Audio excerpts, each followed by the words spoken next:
Stelt UK einen riesigen, dichten Wall vor. Die Grade.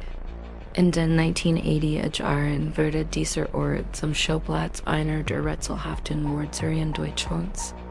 Zwei Paare, die einfach nur die Nader genügen wollten, verschwanden spurlos.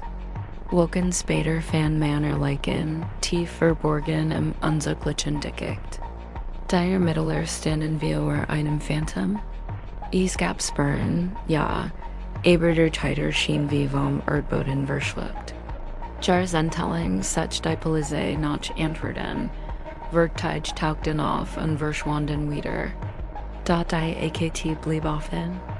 Bis heute ranken sich Mythen die Mord und die Frage bleibt, wurde der unheimliche Mörder aus dem Wald.